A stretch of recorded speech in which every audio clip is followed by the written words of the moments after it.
Jadi kita bertanya kepada pakar-pakar kita untuk berkongsi tentang topik-topik kita seharian berkaitan dengan kesihatan mental. Dan hari ini kita ingin memberi tumpuan kepada stigma kesihatan mental. Ya, kita bersama dengan tetamu kita yang telah pun bersedia menerusi Skype untuk bersiaran langsung pagi ini bersama dengan kita. Terima kasih kepada pengasas dan Presiden MIASA yang telah sudi bersama pagi ini, Puan Anita Abu Bakar. Terima kasih. Assalamualaikum, selamat pagi. Assalamualaikum, selamat pagi. Baik, Alhamdulillah. Baik, saya pun antara yang suka mengikut Instagram MIASA dengan memberikan input-input saban hari kerana ia membantu juga untuk kita menyampaikan informasi kepada yang lain berkaitan bagaimana untuk kita mengatasi situasi-situasi seharian. Kita nak tanya kepada Puan Anita sendiri. Kita tahu stigma dan juga diskriminasi saling berkait antara satu sama lain. Tetapi ia sebenarnya adalah dua perkara yang berbeza sebenarnya. Dan kita minta Puan Anita untuk ceritakan kepada kami semua perbezaan antara keduanya, itu antara stigma dan juga diskriminasi, dan juga memberi contoh dan juga gambaran perbezaan di antara stigma dan juga diskriminasi ini dalam konteks kesihatan mental agar mudah untuk kita semua masyarakat mengetahui perbezaannya. Silakan Puan. Boleh, bismillahirrahmanirrahim. Terima kasih, Hani. Soalan yang baik sebenarnya. Stigma ni sebenarnya adalah persepsi negatif seseorang individu terhadap sesuatu perkara. Jadi dalam konteks perbincangan kita pada hari ini adalah stigma terhadap individu yang ada penyakit mental. Tetapi stigma ini boleh juga menjadi, orang kata seseorang individu yang ada penyakit mental itu sendiri, dia internalize stigma tersebut. Dan sudah tentu ia saling berkait kerana apabila kita ada stigma ataupun persepsi negatif ini, ia akan menyebabkan diskriminasi. Dan saya selalu gambarkan Hani dan Terence, stigma ini adalah racun, racun yang menghalang seseorang untuk mendapatkan rawatan, mendapatkan bantuan, sokongan, dan menyebabkan mereka malu dan takut dan merasakan apa yang mereka alami ini adalah suatu, kita panggil kelemahan, hukuman. So mereka patut disisihkan, mereka patut dipinggirkan, dan diskriminasi ini menyebabkan hilangnya peluang seseorang individu ini untuk mendapatkan contohnya peluang pekerjaan, peluang pembelajaran, beasiswa ke luar negara contohnya kalau kita mengaku kita mempunyai penyakit mental, ataupun polisi insurans, perumahan.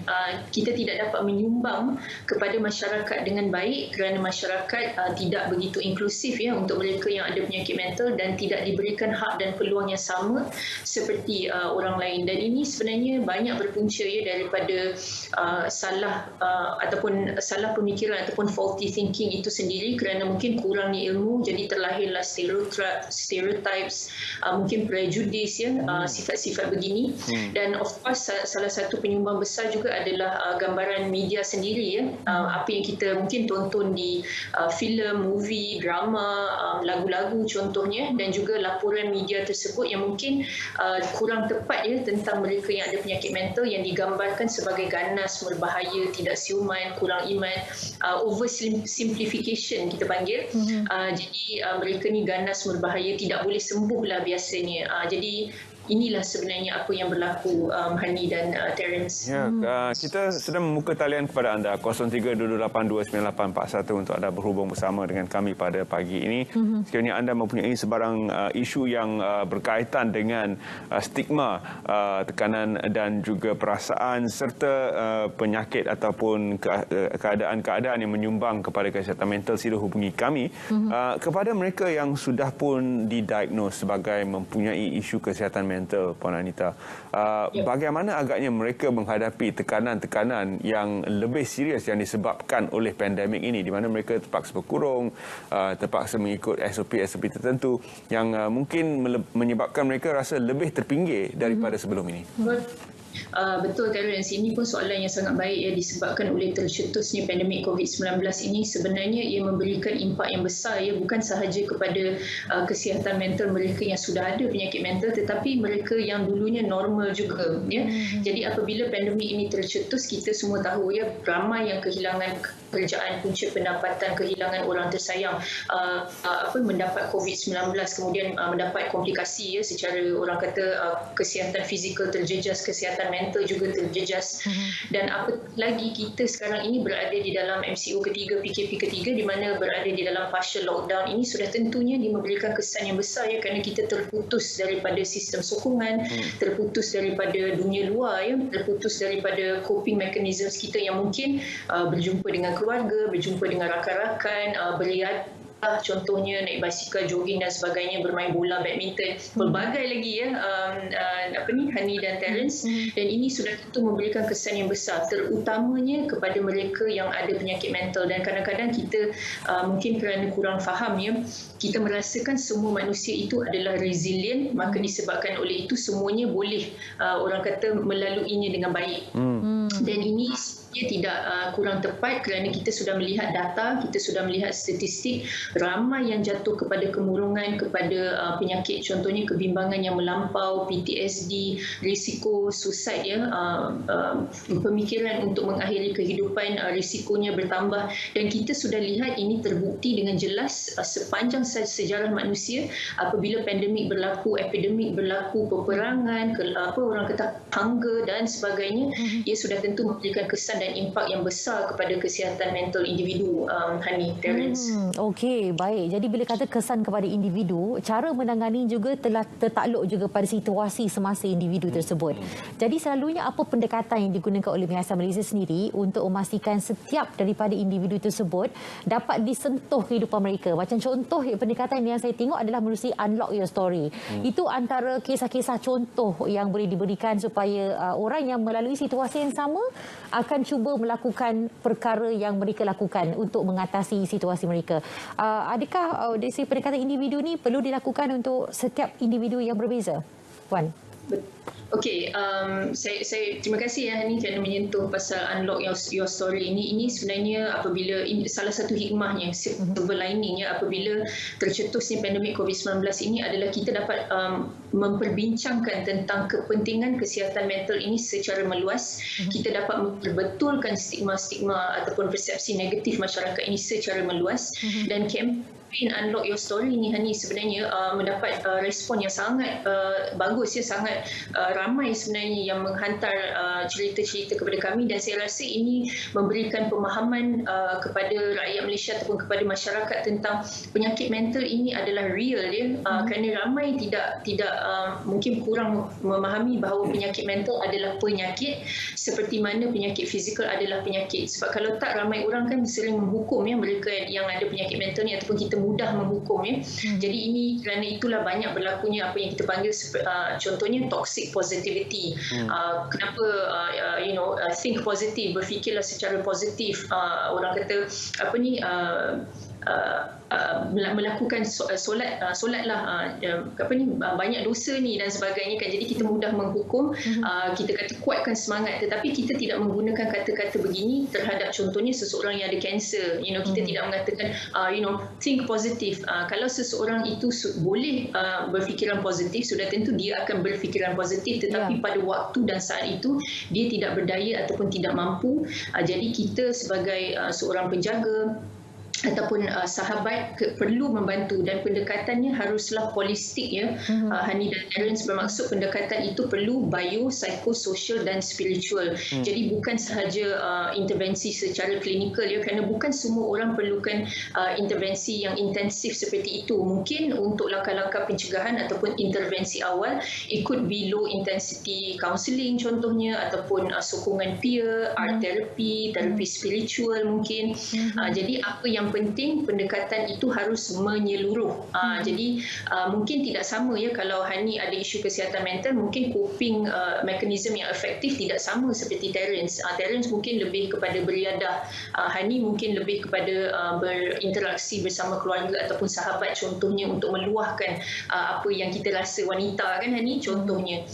Jadi ada pelbagai cara pendekatan untuk kita membantu seseorang individu. Dan mendengar ya, kadang-kadang kita berfikir mendengar ni tidak membantu, tetapi menjadi pendengar yang baik, mendengar tanpa menghukumi, sangat membantu seseorang untuk meluahkan apa yang mereka rasa dan boleh sebenarnya membantu seseorang untuk pilih untuk hidup. Ini penting untuk kita fahami juga, insyaAllah.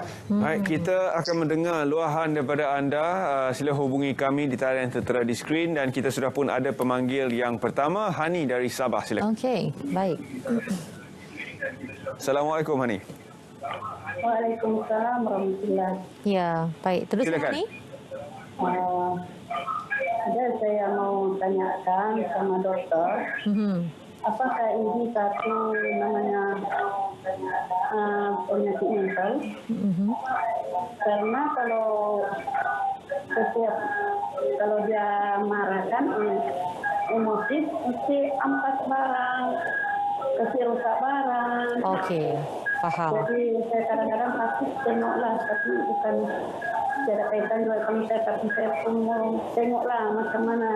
Kak Hani boleh tutup Okey. TV atau jarakkan diri ya Puan Hani TV. boleh? Oh, ya.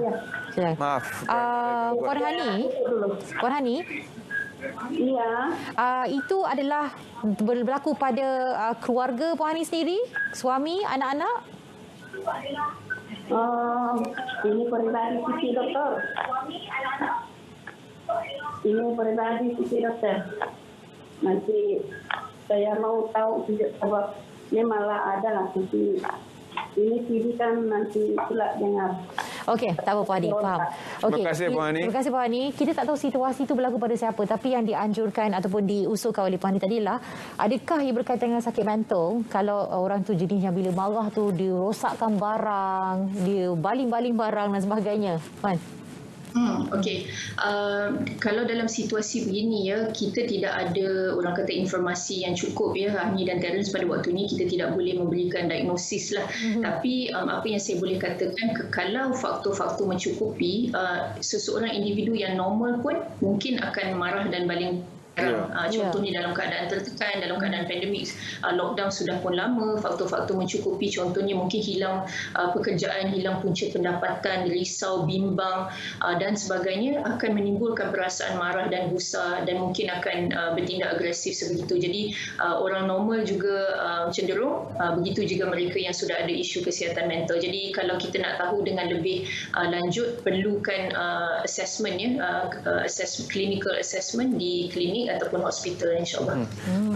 Anita, saya sangat risaukan caregiver ataupun mereka yang bertanggungjawab untuk menjaga individu-individu yang mempunyai kekurangan upaya dan sebagainya, seperti mereka yang mempunyai anak-anak dalam autism spectrum, ataupun mereka yang mempunyai anak-anak yang terpaksa bergantung harap kepada mereka sepenuhnya. Jadi kesihatan mental individu-individu seperti ini adalah sesuatu yang saya risaukan. Siapa yang membantu mereka? Who takes care of the caregiver?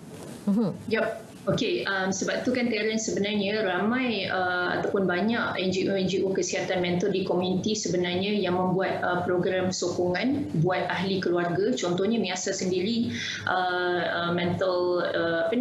Malaysia Mental Health Association juga menyediakan sokongan buat keluarga. Ramai sebenarnya, dan juga kita memberikan apa kita panggil sebagai psychoeducation ya, memberikan pengetahuan bagaimana simptom-simptom awal, contohnya bagaimana keluarga boleh membantu. Tetapi yang paling pentingnya, Terence, adalah ahli keluarga, rakan-rakan yang menjadi sistem sokongan perlu menjaga diri sendiri juga. Kerana kalau kita kesihatan mental, kesihatan fizikal kita tidak dijaga, bagaimana kita nak membantu yang lain. Jadi sistem sokongan caregiver itu sendiri ya, Terence, haruslah besar ataupun ramai. Dia tak boleh seorang individu membantu seorang individu lain yang mempunyai penyakit mental. Dia haruslah orang kata beberapa individu, supaya kita tak jadi burn out ya, kita panggil. Jadi ini penting ya. Kadang-kadang memang apa yang kita lihat di MIASA sendiri, apabila ahli keluarga datang, ramai yang sudah berasa mungkin penat ya, mungkin kadang-kadang bila dah penat nampak seperti ahli keluarga tidak sembuh-sembuh, contohnya mereka rasa frustrated, mungkin rasa helpless dan sebagainya. Jadi ada sebenarnya badan-badan seperti kami yang memberikan bantuan dan sokongan kepada penjaga-penjaga, insyaAllah. Okey, baik. Puan Anita, kita ada seorang lagi pemanggil dari Pulau Pinang, iaitu kita ada Encik Anwar ya. Assalamualaikum. Ya, Waalaikumsalam. Ya, saya teruskan Cik Anwar. Okey, Assalamualaikum dan salam sejahtera. Okey, soalan saya ada 3 soalan. Okey, pertama, penyakit mental ni adakah dia boleh diubati ataupun dia kekal? Okey. Kedua, okey, keadaan bagaimanakah kalau dia boleh diubati? Keadaan bagaimanakah yang menyebabkan dia senang diubati? Dan keadaan bagaimanakah yang menyebabkan dia sukar diubati? Dan yang ketiga, biasanya penyakit mental ni dia akan rujuk kepada psikiatris. Jadi bila berjumpa dengan psikiatris ni, psikiatris akan bagi macam pilihan untuk makan ubat. Adakah makan ubat ni akan menyebabkan dia jadi worse, dan kalau dia kena sentiasa bergantung pada ubat untuk selama-lamanya, ataupun pilihan untuk tidak ambil ubat tu lebih sepatutnya. Okey, baik. Terima kasih Encik Anwar. Kita akan cuba membantu. Adakah penyakit mental ini sesuatu yang kekal seumur hidup atau boleh diubati? Soalan pertama kita cuba jawab. Jawab tadi itu, Puan Anita. Terima kasih Encik Anwar untuk ketiga-tiga soalannya. Pertama sekali, penyakit mental ini adalah penyakit seumur hidup, betul. Tetapi positifnya adalah penyakit mental ini boleh sembuh. Dan ada rawatannya. Kalau rawatan dan sistem sokongan kita ampuh, semua orang yang ada penyakit mental boleh kembali kepada kehidupan yang normal, tidak kira penyakit yang kronik sekalipun. Okey. Adakah ubat itu akan menjadikannya lebih teruk ataupun tidak? Okey, ubat-ubatan ni ada pelbagai ya. Ubat sahaja bukan solusi untuk seseorang itu sembuh. Seperti saya katakan tadi, pendekatan haruslah menyeluruh ya. Jadi buat sesetengah individu ubat itu sangat diperlukan. Jadi ikut saranan pakar psikiatri untuk memakan ubat itu dengan tepat dan dengan baiklah mengikut schedule yang diberikan oleh doktor. Bukannya bermaksud ubat itu akan menambah terukkan keadaan, tetapi ubat itu dapat membantu pada waktu kita sangat memerlukannya. Contohlah, walaupun dia bukan bersifat seperti Panadol, saya cuma memberikan gambaran ya, apabila kita kepala, kita ambil Panadol, kita boleh sembuh, ataupun kita tak ambil Panadol, kita sakit tetapi sembuh juga akhirnya. Begitu.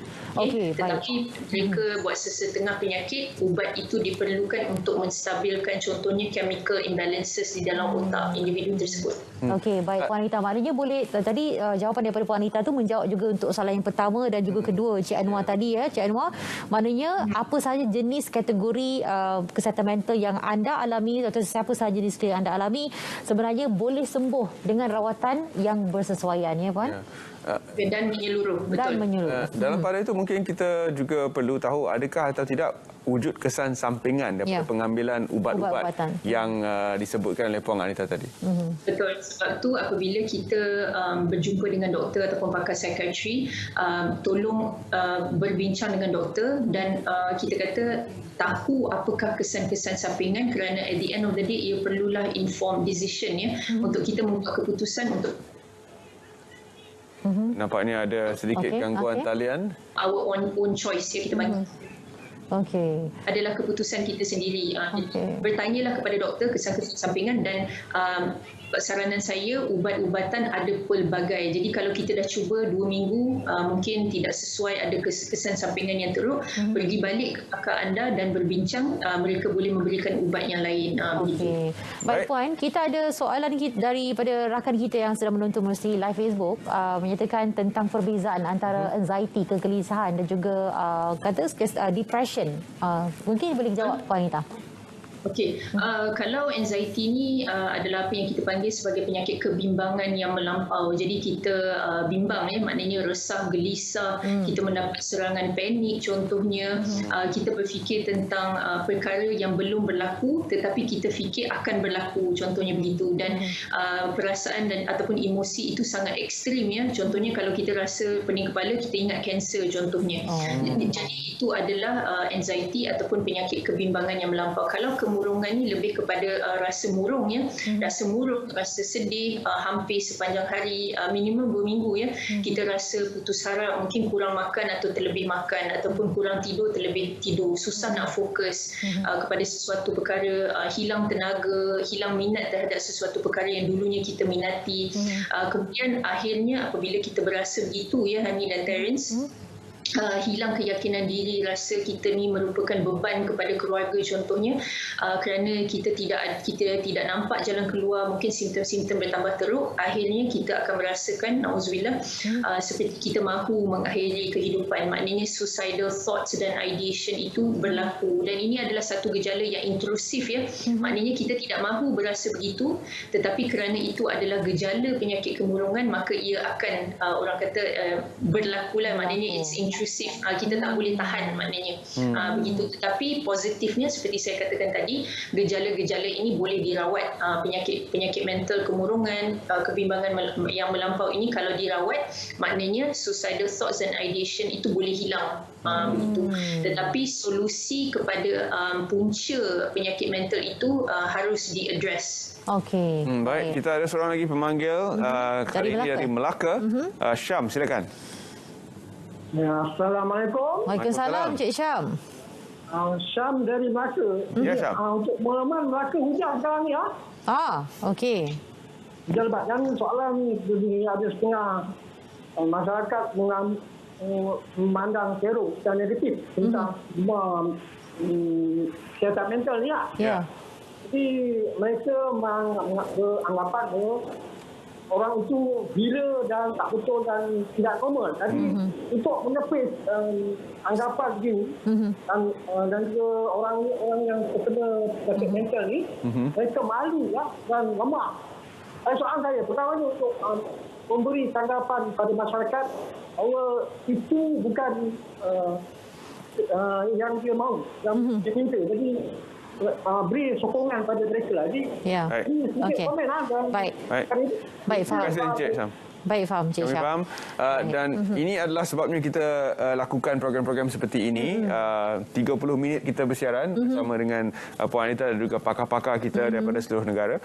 Salah satu tujuannya adalah untuk memberikan kesedaran kepada orang ramai bahawa penyakit mental ni bukanlah sesuatu yang perlu kita stigmakan. Dan mereka yang mempunyai penyakit mental ni bukanlah tidak betul ataupun perlu disisihkan. Ini adalah satu tujuan ataupun sebab di mana kita menjalankan fungsi ini dalam Pagi Malaysia. Puan Anita mungkin boleh menambah kepada apa yang disebutkan oleh Syam tadi. Okey. Itu sebenarnya satu soalan FAQ ya, biasanya apa yang masyarakat boleh lakukan untuk kita menghapuskan ataupun mengurangkan stigma ya. Pertama sekali sudah tentunya ilmu ya. Kita perlu menimba ilmu supaya kita betul-betul faham sebenarnya kenapa seseorang individu itu berkelakuan sebegitu contohnya. Apakah simptom-simptom awal, bagaimanakah kita boleh membantu. Salah satu cara ya adalah sebenarnya apa yang kita panggil sebagai contact based education, di mana kita berinteraksi dengan mereka yang ada penyakit mental. Kerana biasanya tanggapan negatif ini bukan disebabkan oleh kita pernah ada pengalaman ya. Mungkin kita tak pernah pun berinteraksi, tidak pernah pun berjumpa dengan orang yang ada penyakit mental, tetapi kita mempercayai persepsi negatif masyarakat itu sebagai benar. Dan unfortunately ini juga berlaku terhadap individu yang ada penyakit mental sendiri. Jadi inilah kenapa mereka tidak mendapatkan bantuan dan rawatan dan akhirnya menderita sendiri ya. Jadi berilmu, contact based education dan juga pendedahannya yang paling penting di sekolah, di tempat kerja ya, anti-stigma campaign ini sepatutnya apa yang kita perlu lakukan secara besar-besaran. Dan apa yang saya lihat ya sekarang ni disebabkan oleh pandemik COVID-19 ini, ramai sebenarnya mental health advocates, NGO kesihatan mental, banyak organisasi sebenarnya menjemput kami untuk memberikan ceramah ataupun membuat program-program di tempat kerja, universiti, sekolah dan sebagainya. Setiap hari ya, Terence dan Hani, kalau kita lihat pasti ada di social media, FB Live, IG Live, webinar tentang kesihatan mental itu sendiri. Jadi daripada sini sudah tentu bila masyarakat ada ilmu dan ilmu ini kita praktikkan, sebagai contoh apabila kita lihat seseorang individu distigmakan atau didiskriminasikan, kita speak out, kita buat sesuatu dan bukan berdiam diri. Jadi daripada sini sudah tentu stigma masyarakat itu dapat dikurangkan secara meluas. Jadi saya sangat sarankan kepada anda yang mungkin ada stigma, jangan malu ya kalau kita ada stigma, tetapi kita mahu membuat sesuatu untuk mengubahnya. Boleh menjadi menjadi sukarelawan di NGO ataupun badan-badan yang memperjuangkan kesihatan mental ini, supaya kita faham orang yang ada penyakit mental ini sebenarnya kalau dah melalui proses penyembuhan boleh bekerja dengan baik, boleh membuat keputusan yang baik, boleh menyumbang kepada masyarakat sama seperti individu yang lain yang mungkin ada penyakit fizikal, perlukan masa, perlukan waktu, perlukan rawatan dan kemudian dia sembuh dan boleh kembali ke pangkuan masyarakat. Tetapi apa yang penting di sini sebenarnya Hani dan Terence adalah recovery itu di dalam community. Jadi community ni yang harus menjadi inklusif supaya apabila kami dah melalui proses penyembuhan, kita dapat orang kata kembali kepada pangkuan masyarakat dan menyumbang dengan baik daripada mula apabila kita ada penyakit mental itu sendiri. Jadi proses penyembuhan itu sendiri ada di komuniti sebenarnya.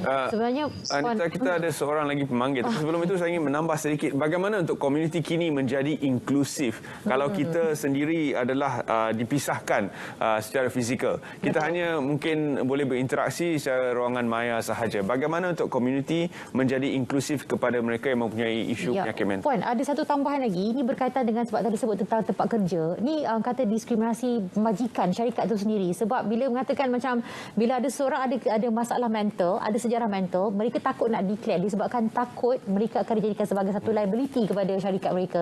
Mungkin ini boleh diolah, Puan? Sebenarnya kan Hani, ini satu soalan yang baik tau. Sebenarnya sesiapa pun boleh menjadi liability kalau majikan tidak memberi perhatian kepada isu-isu yang dihadapi oleh pekerja itu sendiri, tidak kira penyakit kesihatan fizikal ataupun mental. Jadi kalau individu ada penyakit fizikal lah, contoh mudah kita faham dan majikan tidak menyokong, tidak bagi MC untuk mereka pergi membuat rawatan, tidak ada empathy contohnya, mereka bagaimana mereka nak bekerja dengan baik dan menyumbang kepada organisasi tersebut. Betul tak kita sakit, kemudian kita terus orang kata MC, absenteeism berlaku, productivity kita tidak menyumbang dan sebagainya, dan inilah yang akan menjadi liability kalau majikan tidak memberi perhatian. Jadi apatah lagi kalau penyakit mental, mereka dah majikan tidak ada kurangnya ilmu, mereka distigmakan, didiskriminasikan, mengambil cuti untuk membuat rawatan tak boleh, cuti MC contohnya 2-3 minggu kalau kesihatan terjejas, contohnya kehilangan orang tersayangnya, grieving, kemudian dah ada isu ataupun penyakit mental, sudah tentu kesihatan mental mereka lebih terjejas, prestasi kerja terganggu, majikan pula tidak menyokong, persekitaran pekerjaan tidak menyokong. Jadi bagaimana mereka nak orang kata melalui proses penyembuhan itu dengan baik, dan disebabkan oleh itu Hani dan Terence, ini akan menguatkan lagi stigma dan mereka akan kata kan betul Puan Anita, orang yang ada penyakit mental tak boleh bekerja. Jadi ini sebenarnya yang berlaku. Jadi kita kena menyediakan persekitaran yang menyokong, dan orang yang ada penyakit mental Hani dan Terence, ini juga stigma, mereka bukan yang perlukan reasonable accommodation itu 24 jam di tempat kerja, dan bukannya semua daripada individu itu perlukan. Dia seperti orang yang ada penyakit fizikal, kadang-kadang sakit, orang yang normal juga kadang-kadang sakit. Jadi perlukan cuti, perlukan persekitaran yang menyokong supaya mereka dapat sama-sama menyumbang kepada organisasi dengan baik, insyaAllah. Baik, Puan Anita, kita ada ramai pemanggil tapi kita akan terima pemanggil terakhir. Maafkan kami, kita kesetukan masa. Siapa di talian? Hello. Puan Zaidah Hello. Ya, saya Zaidah daripada Melaka. Silakan dengan soalan Puan Zaidah. Assalamualaikum. Waalaikumsalam. Saya nak tanya dengan doktor. Pasal saya ni ada kencemanan memang tinggi. Saya dah ambil insulin, saya dah makan ubat semualah. Lepas tu jadi tension saya ni tahu. Sama ada saya makan ubat banyak ke atau insulin saya tu kan. Jadi saya jadi macam rasa-rasa saya nak muntah gigi saya kan. Saya jadi macam tension sangat. Saya nak tanya doktor, kenapa dengan obat ke apa tu? Okey, Puan. Terima kasih. Okey, sama. Ya, salam. Okey. Silakan Puan Anita.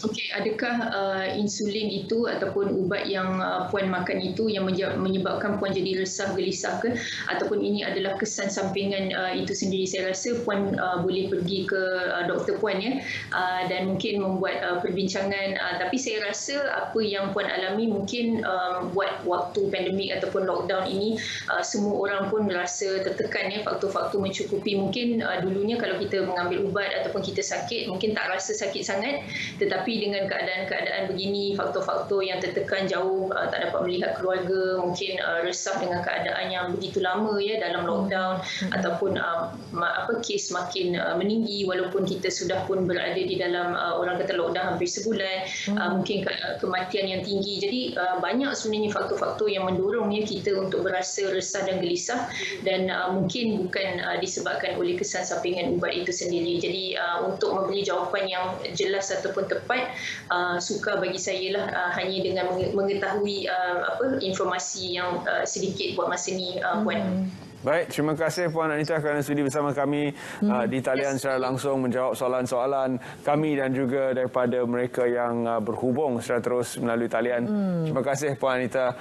Mungkin satu lagi kata perangsang semangat ya kepada mereka yang sedang menonton siaran pagi ini supaya kekal positif. Ubah stigma.